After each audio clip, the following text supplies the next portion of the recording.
Here are 5 things to know about the Tudor Marine Nationale.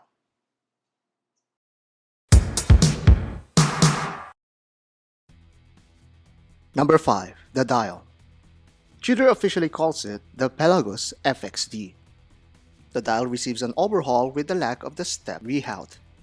The color is noticeably different, with this one having a navy blue hue compared to the soft blue of the original Pelagos.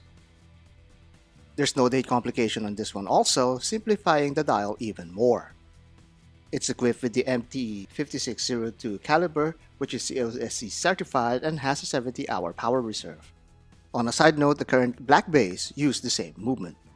Number 4. The bezel. Arguably, this is the most noticeable change in the Pelagos FXD. This is a full titanium bezel that uses a bidirectional setup. It also has 120 clicks, which is a clear departure from the 60-click and unidirectional bezel of the original Pelagos. It also abandons the diving counter in favor of a countdown timer. Also gone is the partial gradation on the bezel insert. This is now replaced with a full gradation bezel insert. Also worth noting is that the bezel is now oversized with a more pronounced knurling. The former had a narrower and finer bezel grip. Both inserts are still made from ceramic, retaining durability. Number 3. The case. As per the request of the French Navy, Tudor came up with an unusual case to maximize practicality. The whole case is molded from a single block of grade 2 titanium with a fixed lug design, hence its namesake FXD. This design significantly reduces the risk of the watch falling off from the strap. Speaking of straps, 2 will be provided with every set, one with a Velcro loop and the other a rubber strap. There will be no metal bracelet option for this one. The case back will feature the French Navy insignia with an MN21 serial for the current production year. The serial year will change depending on the year of manufacture. Another big difference is the thinness of the case. It now comes in at 12.75mm opposed to the 14.3mm of the original Pelagos.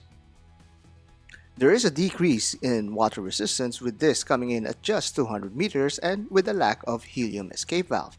This is just less than half of what the Pelagos goes for, which is 500 meters of water resistance. Number 2. Leaks.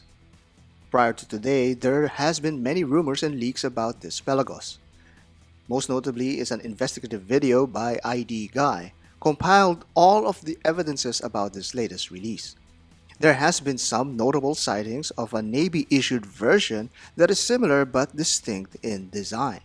It is recommended that you check out this video for all the interesting details of this story. Finally, at number 1. Availability. This is not a limited run of the collection. It's a great value for those aiming to get something from Tudor that's not named Black Bay. Coming in at $3,700, it's just a few hundred over the Black Bay and significantly less than a typical Pelagos. There is going to be a high perception of collectability, seeing that there's only 2 months left to 2021. So, if you want a reference with an MN21 at the back, it's time to get one now, before the MN22 models start shipping.